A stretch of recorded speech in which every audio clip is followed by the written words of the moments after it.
मार्गशीर्ष माह की कृष्ण पक्ष की एकादशी तिथि को उत्पन्ना एकादशी के नाम से जाना जाता है। ऐसी मान्यता है कि इस व्रत को करने से व्यक्ति के पिछले जन्मों के पापों से मुक्ति मिल जाती है। उत्पन्ना एकादशी का व्रत करने वालों को इस कथा का पाठ जरूर करना। युधिष्ठिर ने पूछा, भगवान, पुण्यमयी एकादशी तिथि कैसे उत्पन्न हुई, इस संसार में क्यों पवित्र मानी गई तथा देवताओं को कैसे प्रिय हुई, इसकी कथा हमें सुनाइए। श्री भगवान बोले, कुंती नंदन, प्राचीन समय की बात है। सतयुग में मूर नामक दानव रहता था। वह बड़ा ही अद्भुत, अत्यंत रौद्र तथा संपूर्ण देवताओं के लिए भयंकर। उस काल रूपधारी दुरात्मा महासुर ने इंद्र को भी जीत लिया था। संपूर्ण देवता उससे परास्त होकर स्वर्ग से निकाले जा चुके थे और शंकित तथा भयभीत होकर पृथ्वी पर विचर रहे थे। एक दिन सब देवता महादेव जी के पास गए। वहाँ इंद्र ने भगवान शिव के आगे सारा हाल कह सुनाया। इंद्र बोले, महेश्वर, ये देवता स्वर्ग लोक से विमुख होकर पृथ्वी पर विचर रहे हैं। मनुष्यों में रहकर इनकी शोभा नहीं होती। हे देव, कोई उपाय बताइए, देवता किसका सहारा लें। महादेव जी ने कहा, हे देवराज, जहाँ सबको शरण देने वाले, सबकी रक्षा में तत्पर रहने वाले, जगत के शरण देने वाले, सबकी रक्षाएं में तत्पर रहने वाले, जगत के स्वामी भगवान विष्णु विराजमान है, वहाँ जाओ, वे तुम लोगों की रक्षा करेंगे। भगवान श्री कृष्ण कहते हैं, हे युधिष्ठिर, महादेव जी की बातें सुनकर परम बुद्धिमान देवराज इंद्र संपूर्ण देवताओं के साथ वहां गए, जहां भगवान गदाधर क्षीर सागर के जल में सो रहे थे। उनका दर्शन करके इंद्र ने हाथ जोड़कर स्तुति आरंभ की। इंद्र बोले, हे देवेश्वर, आपको नमस्कार है। देवता और दानव दोनों ही आपकी वंदना करते हैं। पुंडरीकाक्ष, आप दैत्यों के न शत्रु हैं। मधुसूदन, हम लोगों की रक्षा कीजिए। जगन्नाथ, संपूर्ण देवता मूर नामक दानव से भयभीत होकर आपकी शरण में आए हैं। हे भक्त वत्सल, हमें बचाइए। हे देवेश्वर, हमें बचाइए। हे जनार्दन, हमारी रक्षा कीजिए। हे दानवों के विनाश करने वाले कमल नयन, हमारी रक्षा कीजिए। हे प्रभु, हम सब लोग आपके समीप आए हैं। आपकी ही शरण में आप पड़े हैं। भगवान, शरण में आए हुए देवताओं की सहायता कीजिए। देव, आप ही पति, आपने ही पति, आप ही कर्ता और आप ही कारक हैं। आप ही सब लोगों की माता और आप ही जगत के पिता हैं। हे भगवान, हे देवेश्वर, सारे शरणागत वत्सल देवता भयभीत होकर आपकी शरण में आए हैं। हे प्रभु, अत्यंत उग्र स्वभाव वाले महाबली मूर नामक दैत्य संपूर्ण क्रूर देवताओं की जीत कर उन्हें स्वर्ग से निकाल दिया है।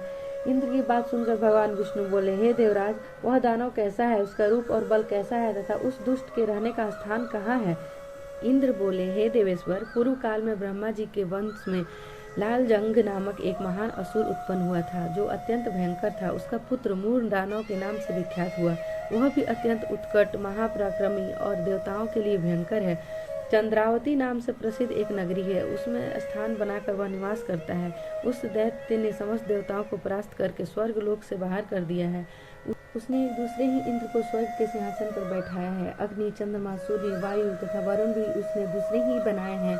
हे जनार्दन, देवताओं को तो उसने प्रत्येक स्थान से वंचित कर दिया है।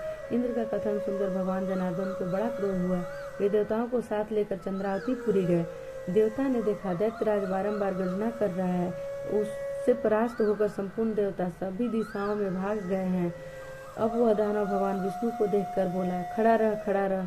उसकी ललकार सुनकर भगवान के नेत्र क्रोध से लाल हो गए। वे बोले, अरे दुराचारी दानव, मेरी इन भुजाओं को देख। यह कहकर श्री विष्णु ने अपने दिव्य बाणों से सामने आए हुए दुष्ट दानवों को मारना आरंभ कर दिया। दानव भय से विह्वल हो उठे। तत्पश्चात श्री विष्णु ने दैत्यों पर के सेना पर चक्र का प्रहार किया। उससे छिन्न भिन्न होकर सैकड़ों योद्धा मौत के मुंह में चले गए। इसके बाद भगवान मधुसूदन बद्रिकाश्रम को चले गए। वहाँ सिंहावतो नाम की गुफा थी, जो 12 योजन लंबी थी।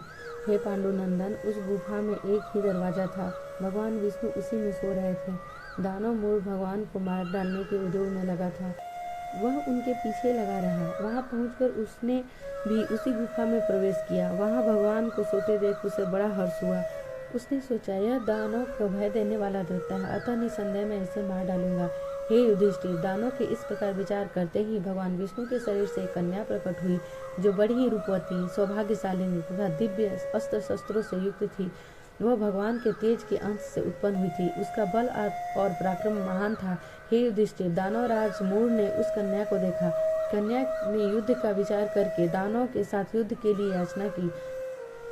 युद्ध छिड़ गया। कन्या सब प्रकार की युद्ध कला में निपुण थी। वह मूर नामक महान असुर उसके हुंकार मात्र से ही राख का ढेर हो गया।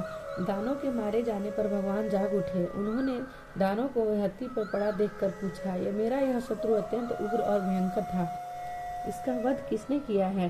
कन्या बोली, हे स्वामी, आपके ही प्रताप से मैंने इस महान दैत्य का वध किया है। श्री भगवान ने कहा, हे कल्याणी, तुम्हारे इस कर्म से तीनों लोकों के मुनि और देवता आनंदित हुए हैं, अतः तुम्हारे मन में जैसी रुचि हो उसके अनुसार मुझसे कोई वर मांगो। देव दुर्लभ होने पर भी वह वर मैं तुम्हें दूंगा, इसमें तनिक भी संदेह नहीं है।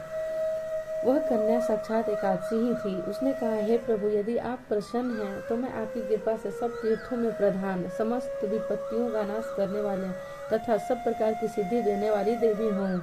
हे जनार्दन, जो लोग आप में भक्ति रखते हुए मेरे दिन को उपवास करेंगे उन्हें सब प्रकार की सिद्धि प्राप्ति हो। हे माधव, जो लोग उपवास होकर अथवा एक मुक्त करके मेरे व्रत का पालन फिर करें, उन्हें आप धन, धर्म और मोक्ष प्रदान कीजिए। श्री विष्णु बोले, कल्याणी, जो तुम कुछ कहती हो वो सब पूर्ण होगा। श्री भगवान कहते हैं, हे युधिष्ठिर, ऐसा वर पाकर महाव्रत एकादशी बहुत प्रसन्न हुई। दोनों पक्षों की एकादशी समान रूप से कल्याण करने वाली है।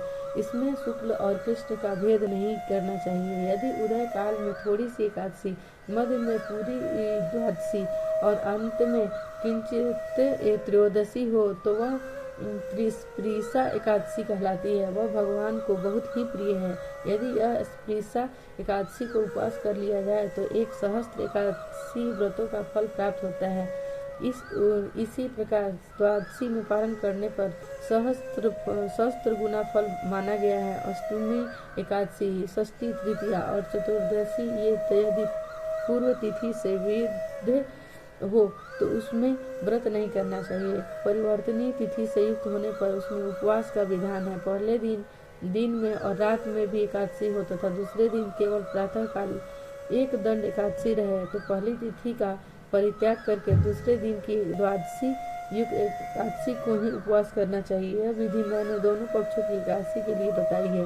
जो मनुष्य एकादशी को उपवास करता है वह वैकुंठ धाम में, जहाँ साक्षात भगवान गरुड़ध्वज विराजमान है, वहाँ जाता है। जो मानव हर समय एकादशी के महात्म्य का पाठ करता है उससे सहस्त्र दानों के पुण्य का फल प्राप्त होता है। जो दिन या रात में भक्ति पूर्वक इस महात्म्य का श्रवण करते हैं वे निसंदेह ब्राह्मण हत्या आदि पापों से मुक्त हो जाते हैं।